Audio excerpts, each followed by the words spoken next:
Bismillahirrahmanirrahim. Assalamualaikum warahmatullahi wabarakatuh. Alhamdulillahi nahmaduhu wa nasta'inuhu wa nastaghfiruh wa na'udzu billahi min syururi anfusina wa min sayyiati a'malina. Man yahdihillahu fala mudilla lahu wa man yudlil fala hadiyalah. Wa asyhadu an la ilaha illallah wahdahu la syarika lah wa asyhadu anna Muhammadan abduhu wa rasuluhu alladzi la nabiyya ba'dah. Qala Allah ta'ala fi kitabihil karim, ya ayyuhalladzina amanu taqullaha wa qulu qawlan sadida yuslih lakum a'malakum wa yaghfir lakum dhunubakum wa may yuti'illaha wa rasulahu faqad faza fawzan 'azima. Wa qala Rasulullah sallallahu alaihi wasallam, majtama'a qaumun fi baitin min buyutillah yatluna kitaballah wa yatadarasuna fima bainahum illa nazalat 'alaihimus sakinah wa ghasyiyatuhumur rahmah wa haffathumul malaikah wa dzakarahumullahu fi man 'indah. Ibu-ibu jamaah pengajian yang dirahmati oleh Allah Subhanahu wa taala, pada kesempatan siang hari ini kita akan melanjutkan pembahasan kita seputar hadis-hadis yang terdapat di dalam buku 100 hadis populer untuk hafalan. Dan pada pertemuan yang telah lalu telah kita bahas mengenai hadis yang ketujuh, yaitu tentang fikih-fikih haji dan umroh, dan bagaimana kita menggapai haji dan umroh yang mabrur, yang pahalanya adalah surga atau balasannya adalah surga. Umroh sampai umroh berikutnya adalah pelebur dosa-dosa yang terjadi di antara keduanya. Dan haji yang mabrur tidak ada lain balasannya melainkan surga. Baik, kita akan melanjutkan pembahasan kita ke hadis yang ke-8, yaitu mengenai adab-adab menguap. Bagaimana Islam mengatur urusan menguap atau urusan-urusan yang kelihatannya sepele seperti bersin, menguap dan lain sebagainya dengan aturan-aturan yang terperinci. Baik, kita masuk kepada hadisnya yang diriwayatkan dari Abu Hurairah, an Abi Hurairah radhiyallahu anhu anna Rasulullah sallallahu alaihi wasallam qala at-tasa'ubu minasyaiton, at-tasa'ubu minasyaiton, at-tasa'ubu minasyaiton, fa idza tasa'aba ahadukum falyaruddahu mastata'a, fa idza tasa'aba ahadukum falyaruddahu mastata'a, fa idza tasa'aba ahadukum falyaruddahu mastata'a, fa inna ahadakum idza qala ha dhahikas syaitan, fa inna ahadukum idza qala ha dhahikas syaitan, fa inna ahadakum idza qala ha dhahikas syaitan. Muttafaqun alaih. Dari Abu Hurairah radhiyallahu anhu, dari Abu Hurairah radhiyallahu anhu bahwa Nabi sallallahu alaihi wasallam bersabda, bahwa Nabi sallallahu alaihi wasallam bersabda,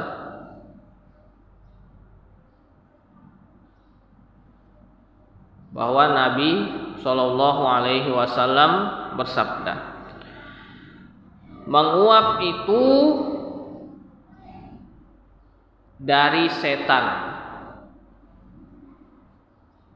Menguap itu dari setan. Maka apabila salah seorang dari kalian menguap, maka apabila salah seorang dari kalian menguap, maka apabila salah seorang dari kalian menguap, hendaklah ia menahannya semampunya. Hendaklah ia menahannya semampunya. Hendaklah ia menahannya semampunya. Karena apabila seseorang mengucapkan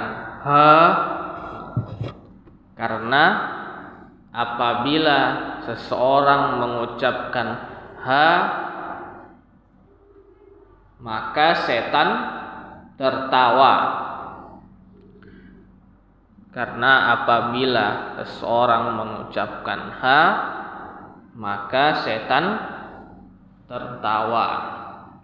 Diriwayatkan oleh Al-Imam Bukhari dan Imam Muslim. Diriwayatkan oleh Al-Imam Bukhari dan Imam Muslim.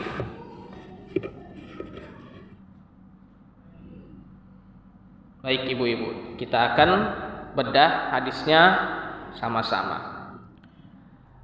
Jadi hadis ini secara umum temanya adalah mengenai adab-adab atau permasalahan seputar menguap. Nah, dikabarkan juga di dalam hadis ini bahwasanya menguap itu asalnya dari setan. Nah, menguap itu asalnya dari setan. Karena diriwayatkan juga dalam hadis sahih yang lainnya yang diriwayatkan oleh Al-Imam Bukhari bahwasanya Rasulullah Shallallahu Alaihi Wasallam bersabda, Innallaha yuhibbu al-utas wa yukrihu at-tasa'ub. Diriwayatkan dari Rasulullah bahwasanya Allah Subhanahu wa taala mencintai bersin dan membenci menguap. Nah, di situ dia poin utamanya mengapa disebutkan at-tasa'ubu minasyaiton. Karena apa yang Allah tidak suka maka seringkali disifati dengan sifat setan. Nah, apa yang biasanya Allah tidak suka kadang disandingkan penyebutannya itu dengan setan, gitu ya. Jadi at-tasawubu minasyaiton menegaskan bahwasanya Allah tidak suka keadaan kita menguap. Disebutkan juga oleh para ulama bahwasanya ketika kita menguap, keadaan muka kita itu berubah ibu-ibu. Keadaan muka kita itu berubah. Nanti kalau ibu-ibu menguap, tengoklah di cermin nanti bagaimana keadaan wajahnya. Berubah itu ibu-ibu. Apalagi kalau buka mulutnya lebar-lebar.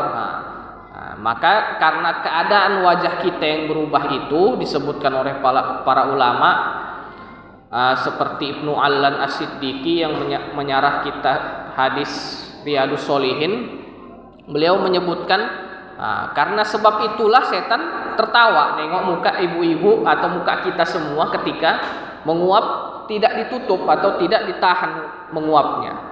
Berubah penampilan kita yang sebelumnya bagus-bagus, cantik-cantik, ganteng-ganteng, ketika menguap terbuka mulutnya, berubahlah bentuk atau rona wajahnya, gitu dia. Jadi melihat itu setan pun tertawa. Itu mengenai menguap. Faidah. Kemudian ada juga disebutkan sebuah riwayat bahwasanya hadis ini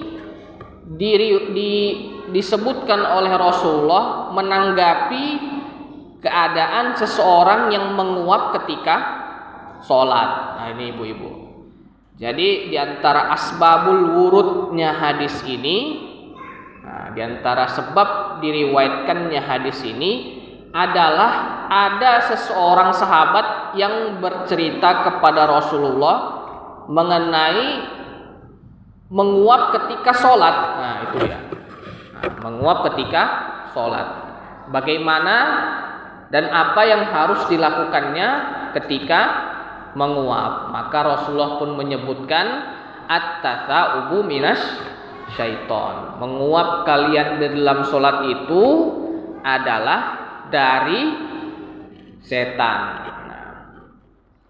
Maka apabila salah seorang dari kalian menguap, hendaklah menahannya semampunya. Disebutkan juga syarahnya bagaimana menahan semampunya itu, yaitu dengan mencoba menutupkan rahang kita agar tidak terbuka terlalu lebar, itu ibu. Jadi rahangnya itu coba ditutupkan gitu, atau bibirnya itu coba dikatupkan gitu. Jangan sampai terlihat gigi-gigi kita ketika menguap. Dan disebutkan juga bagaimana kalau gigi kita terlihat, maka dianjurkan untuk menutupnya dengan tangan kanan atau tangan kiri, boleh dua-duanya. Boleh salah satunya, boleh dua-duanya atau boleh salah satunya. Tergantung situasi ibu-ibu. Kalau lagi masak misalnya goreng ikan, pegangan tangan kanan megang spatula atau megang sutil, ibu menutupnya pakai tangan apa? Tangan kiri, jangan tangan kanan, nanti kena minyak panas. Itu ibu. Atau lagi motong sayur gitu. Motong sayur, tangan kanan megang pisau, tangan kiri megang bawang. Mana yang lebih baik tutupannya? Dengan tangan mana ibu-ibu? Tangan kanan megang pisau, tangan kiri megang bawang. Yang kanan dulu, tapi pisaunya diletak dulu ibu-ibu. Jangan langsung ditutupkan ke mulut. Nanti takutnya kesogrok. Kesogrok ke wajah pisaunya. Ini letak dulu pisaunya, baru ditutupkan ke mulut. Begitu ibu-ibu. Jadi itu diantara faedah-faedah yang bisa kita ambil dalam hadis tersebut. Kita sebutkan juga poin-poinnya. Yang pertama adalah faedah yang pertama, poinnya bahwasanya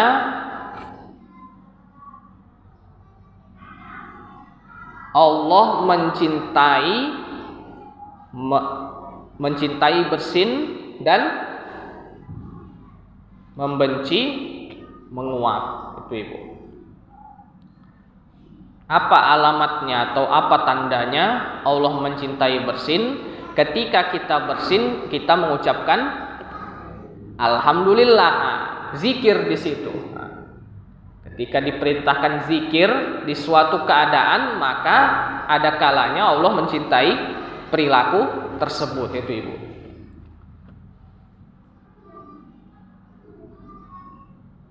Terus kok masuk kamar mandi kenapa mesti zikir? Kan itu kan kepada keadaan yang kotor. Gitu ibu.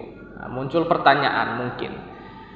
Jadi itu juga disyariatkan zikir. Kenapa? Karena ada perintah atau ada kabar bahwasanya Allah Subhanahu wa taala mencintai orang-orang yang membersihkan diri. Innallaha yuhibbut tawwabin wa yuhibbul mutatahhirin. Sesungguhnya Allah mencintai orang-orang yang bertaubat dan mencintai orang-orang yang membersihkan diri. Kok masuk kamar mandi itu ibu biasanya membersihkan diri. Maka dianjurkan bagi kita untuk berzikir ketika hendak masuk kamar mandi. Begitu pula ketika bersin. Tapi kalau menguap hendaknya ditahan. Nah, itu dia. Itu yang pertama faedahnya. Faedah yang pertama, sungguhnya bahwasanya Allah mencintai bersin dan membenci menguap. Yang kedua faedahnya,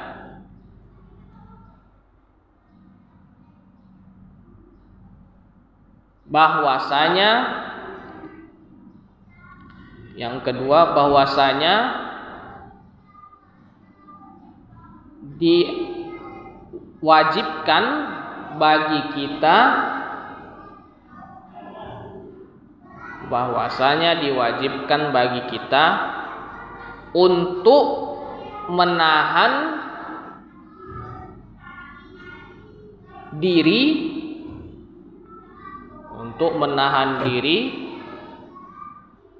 dari menguap semampu kita.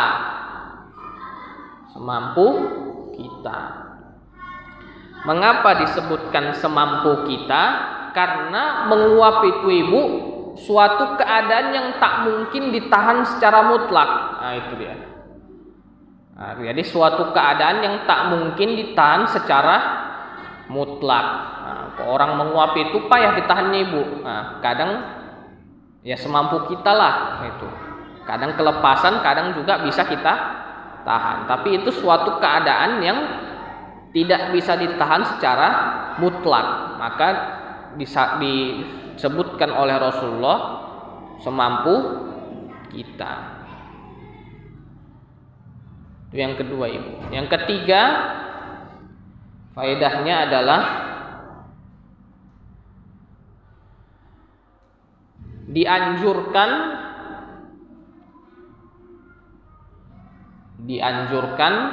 menutup mulut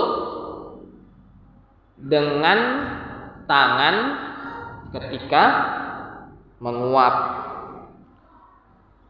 Dianjurkan menutup mulut dengan tangan ketika menguap.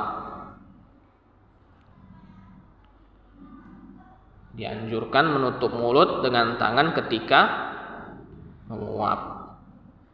Yang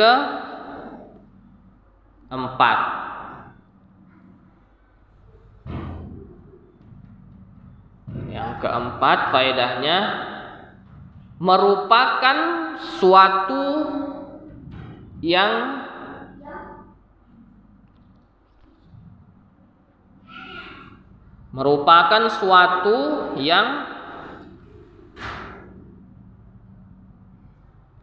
tidak disukai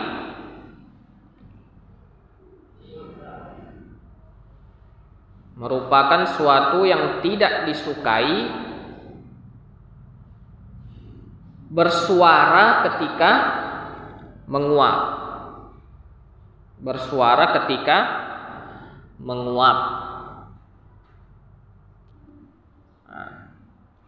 Baik secara syariat maupun kebiasaan.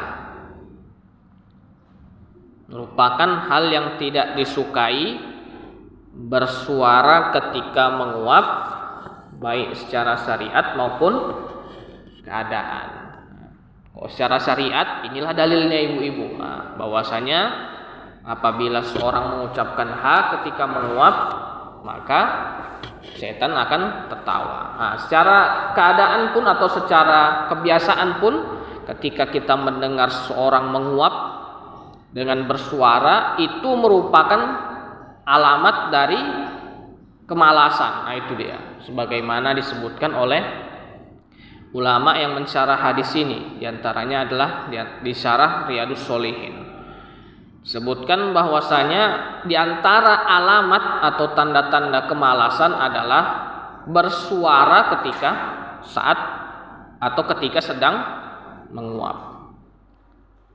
Itu ya faedah yang kelima juga ibu. Bersuara ketika menguap adalah tanda dari kemalasan. Bersuara ketika menguap adalah tanda dari kemalasan. Nah, jadi sebisa mungkin ditahan Ibu, biar gak nampak kali gitu. Oke. Yang keenam, ini yang terakhir Ibu. Yang keenam faedahnya, Islam menganjurkan umatnya untuk bersikap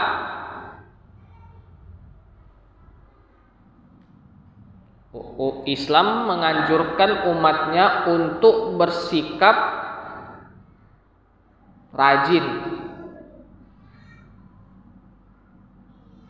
Islam menganjurkan umatnya untuk bersikap rajin dan menutup peluang dari sifat malas.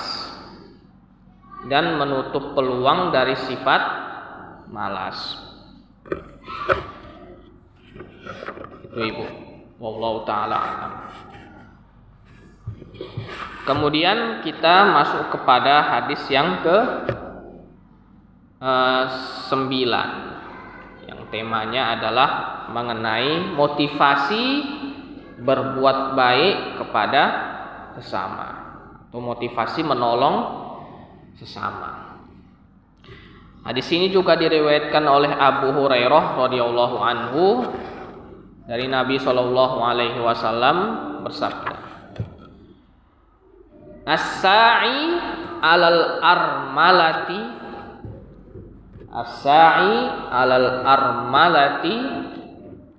wal miskini. As-sa'i 'alal armalati wal miskini kal mujahidi fi sabilillah. Kal mujahidi fi sabilillah. Kal mujahidi fi sabilillah. Wa ahsibuhu qala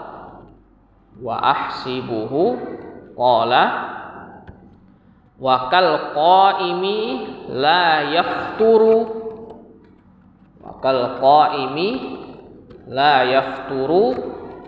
wa kas shaimi la yuftiru muttafaqun alaih. Diriwayatkan oleh Al-Imam Bukhari dan Muslim. Artinya dari Abu Hurairah radhiyallahu anhu bahwa Rasulullah sallallahu alaihi wasallam bersabda, orang yang menolong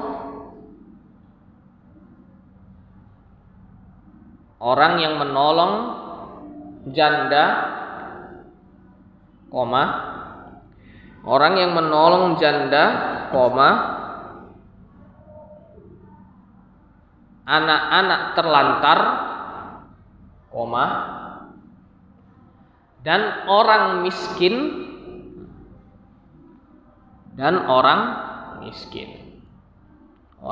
Orang yang menolong janda, anak-anak terlantar, dan orang miskin, pahalanya seperti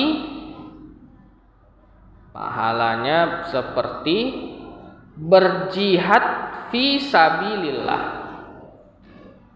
Berjihad fi sabilillah atau dalam kurung di jalan Allah. Berjihad di jalan Allah.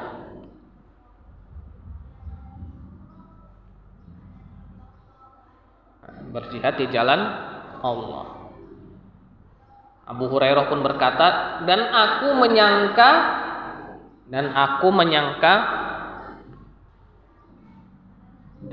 menyangka Rasulullah mengucapkan atau bersabda, dan aku menyangka Rasulullah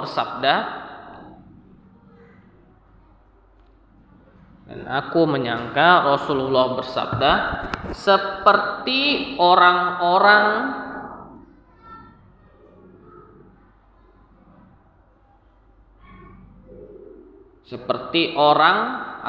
orang-orang yang sholat malam yang sholat malam tanpa henti, seperti orang-orang yang sholat malam tanpa henti, seperti orang-orang yang sholat malam tanpa henti, dan orang yang berpuasa sunnah,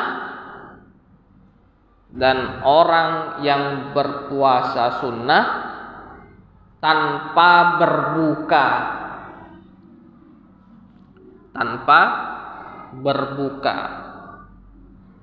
dan orang yang berpuasa sunnah tanpa berbuka. Diriwayatkan oleh Al-Imam Bukhari dan Imam Muslim. Jadi hadis ini ibu-ibu menjelaskan kepada kita pahala membantu orang-orang yang memerlukan. Itu dia. Pahala membantu orang-orang yang memerlukan. Disebutkan di dalam hadis ini ada 3 jenis orang, atau ada 3 kelompok orang.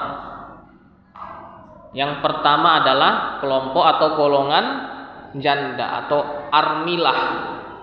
Armilah itu atau armalah itu maknanya adalah sebagaimana disebutkan oleh Syekh Muhammad bin Shalih Al-Utsaimin, armilah atau armalah adalah la aila lahu atau la aila laha, yaitu orang-orang yang tidak mempunyai penolong atau mempunyai orang-orang yang membantunya, baik dari kalangan lelaki maupun perempuan. Jadi armilah itu bisa dari kalangan laki-laki, bisa dari kalangan perempuan. Kalau laki-laki namanya duda, kok perempuan namanya janda. Atau armilah itu juga bermakna anak-anak yang tidak punya orang tua, anak-anak yang sebatang kara itu ibu-ibu, yang tidak punya ail. Ail itu penolong keluarga gitu dia. Kalau istri, ailnya itu suami. Nah, kalau suami, ailnya itu istrinya gitu dia.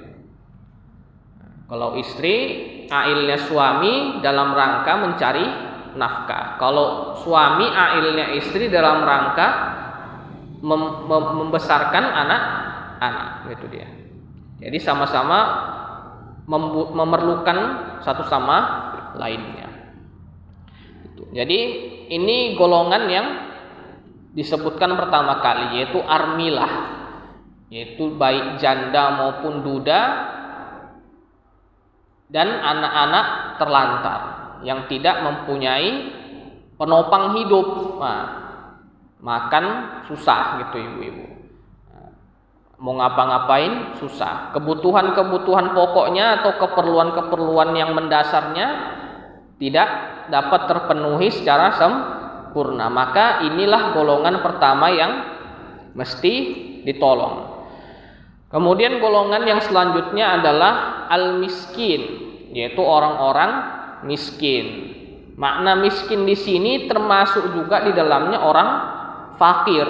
Nah, miskin itu ibu-ibu cukup makan untuk 1 hari. Nah, dia bekerja cukup untuk makan selama satu hari itu.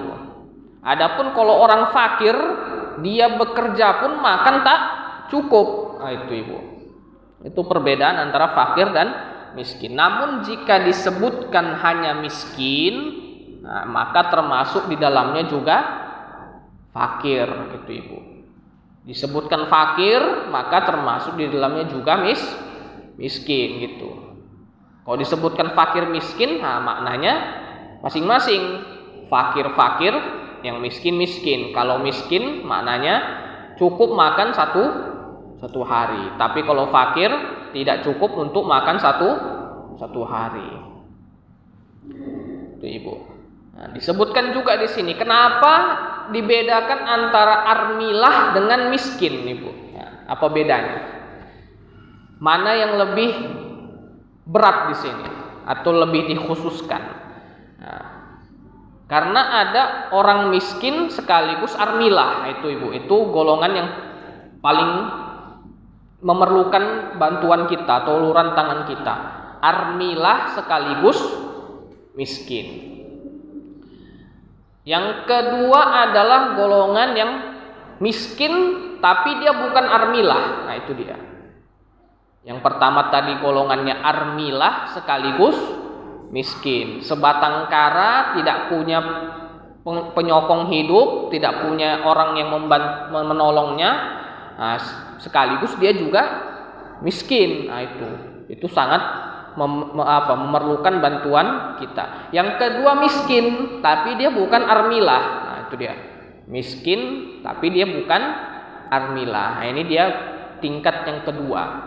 Nah, yang ketiga itu armilah. Nah, armilahnya. Armilah. Jadi mungkin saja armilah ini dianya hidupnya cukup tapi memerlukan juga orang-orang yang menolongnya dari segi apa? Misalnya merawat anak-anak, mencukupi kebutuhan sehari-hari, itu ibu-ibu.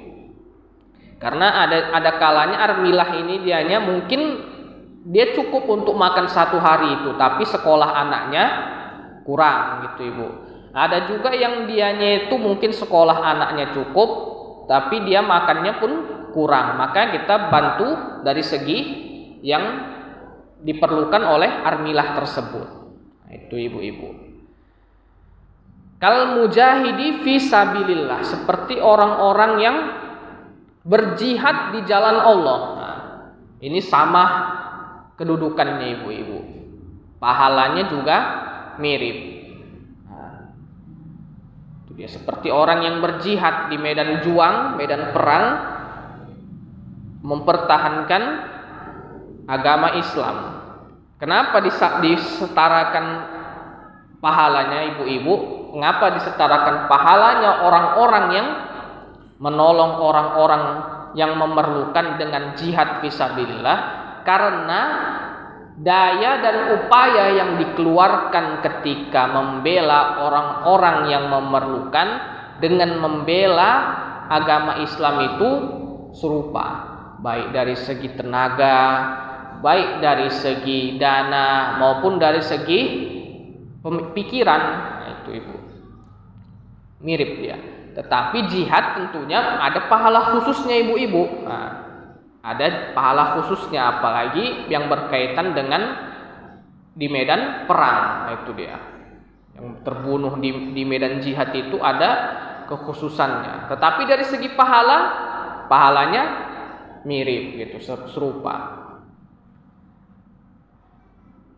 Wa ahsibuhu qala, dan Abu Hurairah menyangka ada dua tambahan lagi keutamaannya. Nah, selain disamakan pahalanya dengan jihad fisabilillah, disebutkan juga pahalanya adalah seperti orang-orang yang sholat malam tanpa berhenti. Nah, la yaftur itu artinya ibu-ibu tidak futur. Nah, tidak futur. Jadi sholat malamnya itu tidak futur, terus dia. Tidak merasa bosan, tidak merasa jenuh dengan sholat malamnya itu. Tiap malam sholat. Nah, itu mirip pahalanya dengan pahala orang-orang yang menolong orang-orang yang memerlukan. Itu ibu. Akan tetapi apakah dari segi hakikatnya, hakikatnya itu sama halnya kalau kita itu ngasih makan atau memberikan bantuan kepada orang yang memerlukan, sama halnya kalau kita sholat malam. Misalnya gini, ada orang yang menolong orang yang memerlukan, tapi dia nggak sholat malam. Nah, dengan alasan pahalanya kan sudah sama. Nah, itu ibu. Atau ada orang yang sholat malam saja tanpa menolong orang yang memerlukan dengan alasan pahalanya kan sama. Apakah ini benar ibu-ibu? Nah, tentunya Tidak. Nah, setiap pahala itu memiliki ciri khususnya masing-masing. Akan tetapi dari segi bonusnya itu sama, itu ibu-ibu. Bonus pahalanya dengan antara orang-orang yang menolong orang yang miskin, yang armilah tadi, dengan orang-orang yang sholat malam tanpa berhenti, itu bonusnya setara. Tapi dari segi pahala asalnya itu tidak sama gitu. Yang sholat ya sholat aja gitu, pahala sholat. Kalau yang satu lagi pahala menolong orang, nggak bisa disamakan. Misalnya gini juga, ada riwayat yang menyebutkan bahwasanya membaca surat Al-Ikhlas 3 kali setara dengan membaca satu Al-Quran. Jadi ada orang yang beranggapan ya udahlah, aku baca aja surat Al-Ikhlas 3 kali, khatam 1 kali, gitu ibu. Apakah sama dianya? Tidak. Tentunya tidak sama dengan orang yang membaca mulai dari Al-Fatihah sampai An-Nas dengan orang yang membaca Al-Ikhlas 3 kali. Tapi dari segi bonusnya, yaitu rahmat dari Allah kepada orang tersebut, tentunya mirip gitu, sama. Tapi dari segi pokok pahalanya atau asal pahalanya itu tentunya berbeda. Kita contohkan juga gimana ibu-ibu. Nah, riwayat yang menyatakan bahwasanya orang yang selepas subuh dia berzikir hingga matahari terbit, maka dia akan mendapatkan pahala sebagaimana orang yang umroh tamatan. Orang yang berumroh sempurna 3 kali itu ibu-ibu. Umroh sampai 3 kali dengan pahala yang sempurna, dengan modal duduk di masjid berzikir hingga matahari terbit. Apakah sama orang yang berumroh secara aslinya dengan orang yang duduk di masjid tadi secara pahala asalnya? Pahala asalnya sama enggak, Bu? Tidak sama rasanya gitu. Dengan langsung melihat Ka'bah, langsung menginjakkan kaki di tanah haram itu tidak sama dengan orang yang berdiam di masjid hingga matahari terbit gitu ibu. Tapi dari segi bonus pahalanya, yaitu rahmat dan keridhaan dari Allah itu sama, itu dia. Sama bonusnya. Itu ibu. Wakas shaimilah yuftiru, yaitu seperti orang yang berpuasa sunnah yang tidak berbuka. Nah, ini juga sebagaimana yang tadi, mirip dari segi bonus pahalanya, itu dia. Tapi dari segi asal pahalanya, pokok pahalanya itu berbeda sesuai dengan jenis ibadahnya. Itu mengenai penjelasan hadis ini. Kita ambil faedah-faedahnya yang terdapat di dalam hadis ini. Yang pertama faedahnya adalah syariat Islam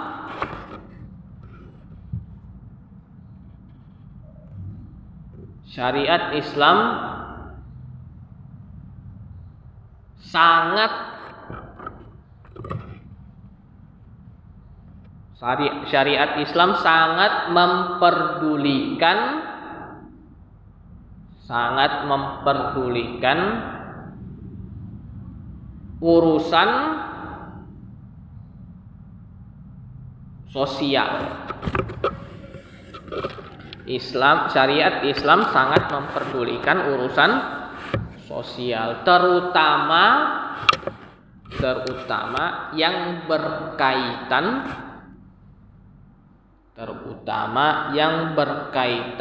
dengan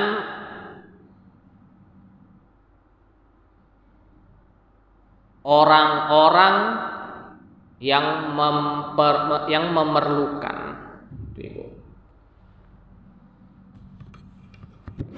Syariat Islam sangat mengatur atau sangat mendorong untuk urusan sosial, terutama untuk orang-orang yang memerlukan.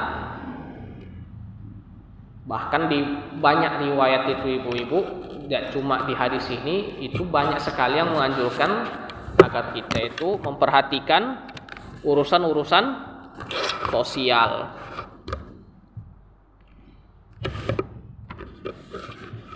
Baik. Yang kedua,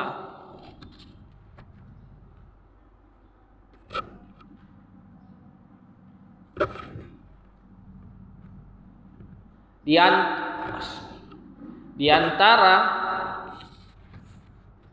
antara golongan yang memerlukan adalah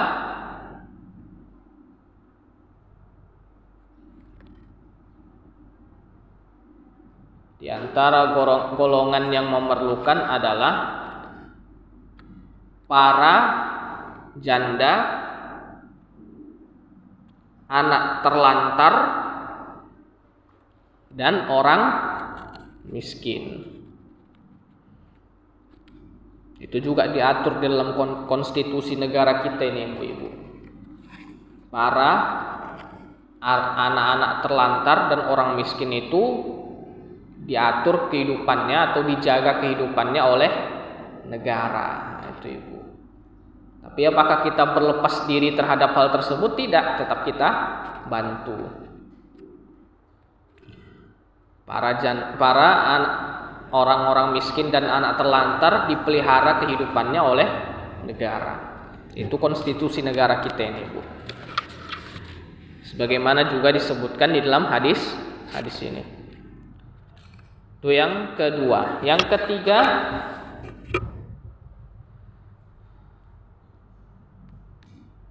ibadah-ibadah sosial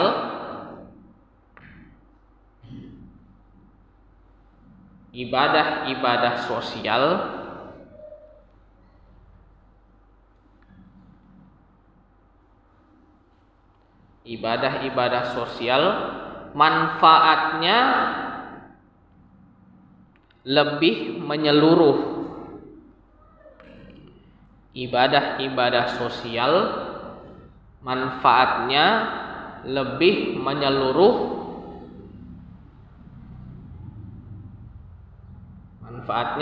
menyeluruh daripada ibadah-ibadah pribadi.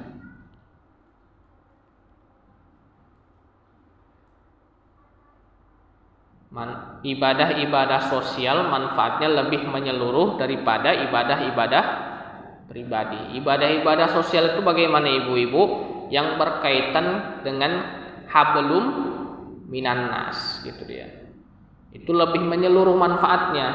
Karena apa? Menjangkau makhluk, menjangkau orang-orang di sekitar kita, gitu. Maka banyak sekali hadis yang menekankan ibadah-ibadah sosial ini, ibu-ibu, terutama yang diriwayatkan di dalam hadis ini. Nah, ibadah-ibadah pribadi itu bagaimana, ibu-ibu? Ya ibadah kita dengan Allah, hablum minallah, gitu, ibu. Tapi dari segi pahalanya, itu berbeda tergantung jenis ibadahnya, sebagaimana yang kita sebutkan tadi. Oke, yang ketiga, ibu-ibu. Yang keempat. Yang keempat, faedahnya adalah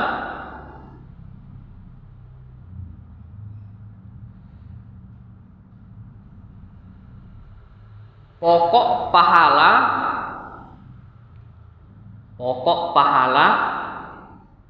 setiap ibadah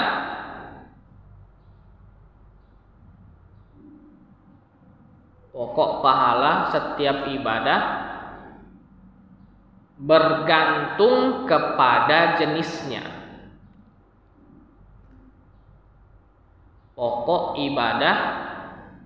Pokok pahala setiap ibadah bergantung kepada jenisnya. dan bonus pahala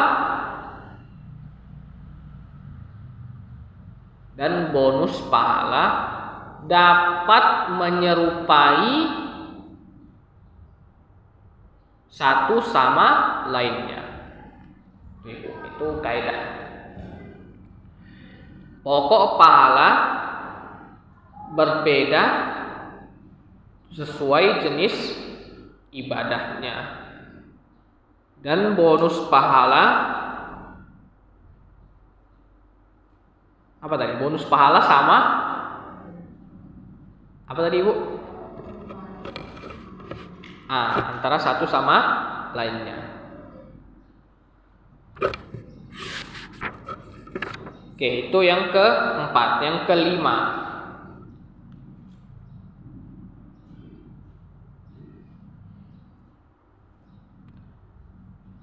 membantu di sini maknanya adalah menanggung kehidupan. Membantu di sini maknanya adalah menanggung kehidupan.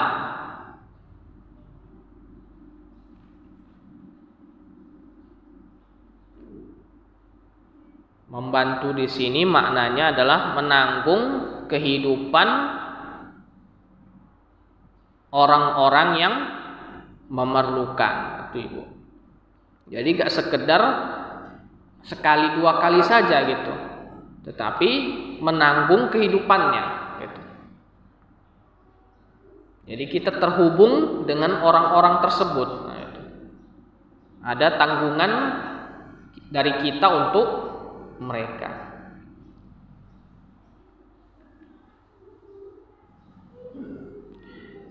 Oke, itu yang ke-5, dan itu yang terakhir Ibu-ibu. Oke. Mungkin ini saja yang bisa kita bahaskan pada pertemuan siang hari ini. Mungkin apabila ada pertanyaan atau masukan atau tambahan dari apa yang saya sampaikan tadi, maka dipersilahkan kepada ibu-ibu sekalian.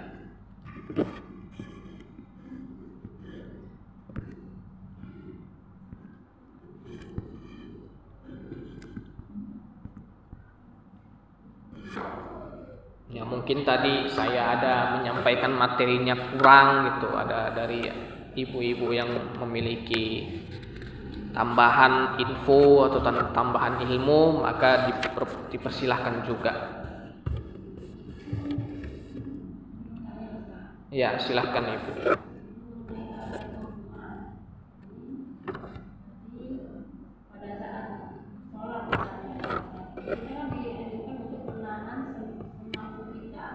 Menguap tadi ya, Ibu.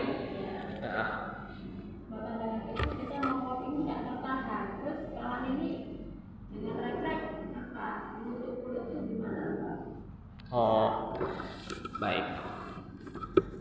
Bismillah. Jadi mengenai menguap tadi ya Ibu, terutama seringkali kita ketika sholat itu, tentunya siapa dari kita itu yang tidak menguap waktu sholat ya Ibu kan? Iya.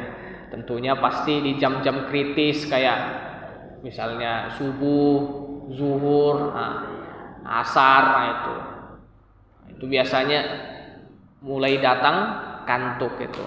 Ya nggak ngantuk cuma mungkin maghrib aja Ibu. Maghrib mungkin nggak ngantuk lah. Aku isya mungkin menguap juga, karena ngantuk mau tidur ya kan. Jadi di jam-jam tersebut seringkali bukan 1-2 kali kita menguap, bahkan mungkin sering gitu. Jadi menguap itu adalah sesuatu yang manusiawi, natural gitu, yang dialami oleh manusia. Karena secara biologisnya menguap itu adalah tanda kalau kita itu kekurangan oksigen di dalam diri kita Ibu. Jadi tubuh itu mencoba untuk memasukkan oksigen sebanyak-banyaknya dari luar dengan jalan apa? Nguap, gitu dia. Karena tubuh kita itu kekurangan oksigen. Jadi dari hidung saja itu tidak cukup, mesti diambil sebanyak-banyaknya dari jalan mulut. Nah, itu dia. Jadi menguap kita. Jadi kalau kita sholat menguap, sudah kita tahan semampu kita. Tapi mohon maafnya mulut itu terbuka juga dengan sendirinya gitu. Udah gak kuat lagi kita. Terbuka mulut. Kita refleks tutup dengan tangan, apakah itu membatalkan ibu itu? Tidak, insya Allah ibu. Karena yang dikatakan di dalam mazhab itu, di dalam pendapat Syafi'iyah, bahwasanya gerakan yang tanpa kebutuhan, tanpa keperluan, itulah yang membatalkan sholat ibu-ibu. Tetapi gerakan yang sesuai dengan keperluan, selama dia tidak berturut-turut, tidak dalam jangka waktu yang lama, maka itu diperbolehkan dan tidak membatalkan sholat. Jadi yang gerakan yang membatalkan itu bagaimana ibu-ibu? Misalnya garuk-garuk kepala tanpa kepalanya gatal gitu, garuk-garuk aja. Atau kayak mana? Nengok-nengok jam, ini jam berapa ini? Lama kali imamnya gitu. Tanpa kebutuhan, tanpa keperluan gitu misalnya. Atau apa? Nengok-nengok kuku. Biasanya anak-anak kita ini ibu-ibu. Jadi kadang dia bosan dengan bacaan imam yang panjang, ditengok-tengoknya kukunya. Kadang digigit-gigitinya kayak gitu. Itu sering itu saya temukan anak-anak seperti itu ibu. Atau dia kayak mana? Gerakannya, misalnya tangannya itu dilepas, dipegangnya lagi, dilepas, dipegangnya lagi, ya gitu dia. Ya anak-anak dengan berbagai tingkah polanya mengatasi kebosanan. Kayak gitu ibu. Itu tanpa keperluan gitu, tanpa keperluan yang mendesak. Misalnya juga kayak mana? Entah geleng-geleng kepala tanpa keperluan mendesak gitu. Tetapi kalau misalnya ada keperluan, misalnya ada nyamuk di tangan kita ibu, ada nyamuk di tangan kita, udah gendut dia ya, udah kenyang gitu, udah berisi darah perutnya, gak kita tepuk, sayang gitu kan, ditepuk takut batal. Mana yang betul ini? Maka baiknya kita tepuk, karena itu sesuai dengan keperluan gitu. Sesuai dengan keperluan. Kalau gak kita hilangkan gangguan itu, khusyuk kita pun hilang gitu ibu. Jadi kita hilangkan hal-hal yang dapat mengganggu kekhusyuan kita. Itu termasuk diantara hal-hal yang darurat atau diperlukan untuk menjaga sholat kita. Seperti tadi juga menguap, kita refleks menutup tangan, itu tidak membatalkan. Wallahu ta'ala a'lam.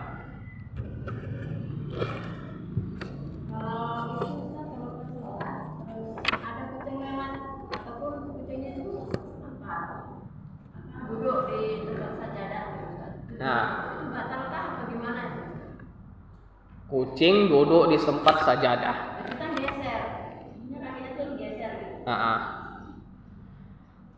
Baik, jadi diriwayatkan juga oleh Rasulullah di dalam hadis sahih riwayat Al-Imam Bukhari, ketika beliau ditanya perihal kucing, beliau menjawab, innahu tawafina wa tawifat.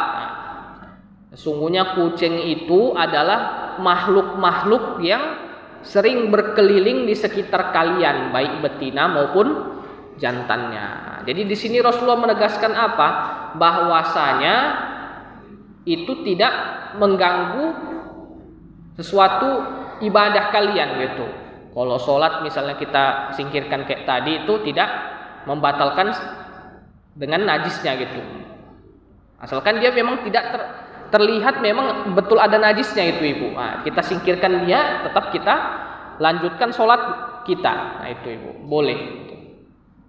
Bahkan misalnya perangkat-perangkat atau alat-alat atau bejana-bejana yang dijilat oleh kucing itu tidak senajis yang dijilat oleh anjing gitu. Kalau anjing yang menjilat harus kita basuh sampai 7 kali gitu kan. Kalau kucing nggak cukup kita bersihkan sebagaimana kita membersihkan benda-benda yang lain gitu. Jadi nggak masalah ibu. Nah, kita lihat kucing misalnya duduk dianya di apa itu, di karpet itu, karena memang suka dia di situ, nah, gitu. Karena dia suka tempat-tempat yang hangat, tempat-tempat yang empuk gitu. Dan karpet kita itulah jadi sasarannya gitu. Dan biasanya di situ dia. Kita singkirkan, kita taruh tempat lain, nah, itu tidak membatalkan dan juga tidak merusak kesahan atau keabsahan sholat kita, maka tidak masalah ibu. Terkecuali mungkin yang seperti disampaikan oleh beberapa pekan yang lalu, kalau misalnya kita sholat tiba-tiba dicium-cium kucing terus dikencingi, nah itu baru lain ceritanya ibu. Nah, kok itu wajib bagi kita untuk membatalkan sholat dan mengganti pakaian kita yang terkena najis. Nah, itu Allah Ta'ala alam.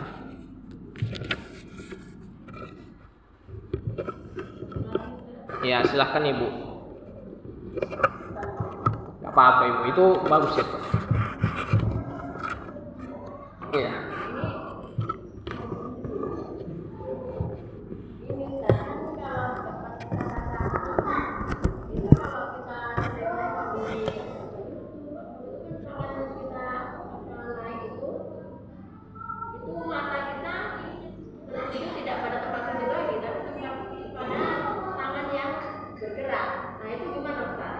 Gimana ibu? Saya pernah tahu itu kalau kita Iya.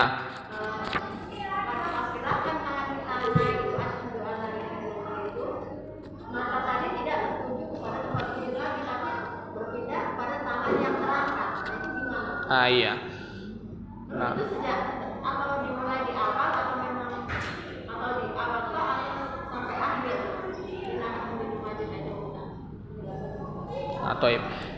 Bismillah. Jadi untuk sifat sholat tadi ibu,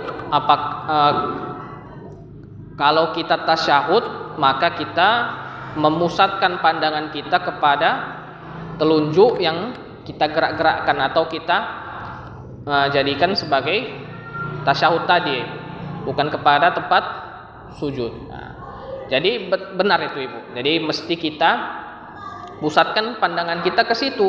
Nah, lain halnya ketika digerakkan sholat yang lain.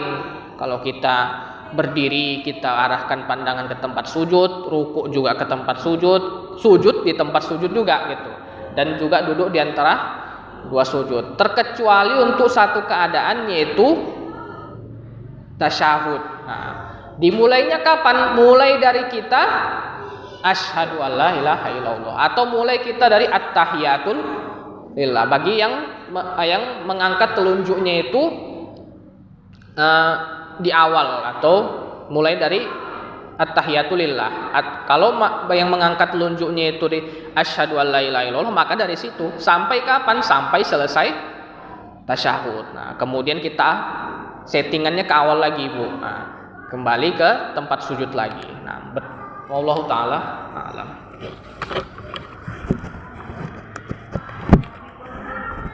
Ya, silakan Ibu.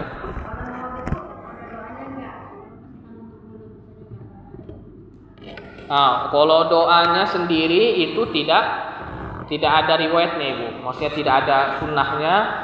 Bagaimana kalau kita menguap, itu mesti kita tutup mulut dengan mengucapkan doa, itu tidak ada riwayatnya. Tapi kalau misalnya ibu-ibu setelah menguap itu misalnya terucap beberapa kalimat, itu tidak mengapa. Itu misalnya Allahu Akbar gitu kan, atau la ilaha illallah, itu tidak mengapa gitu.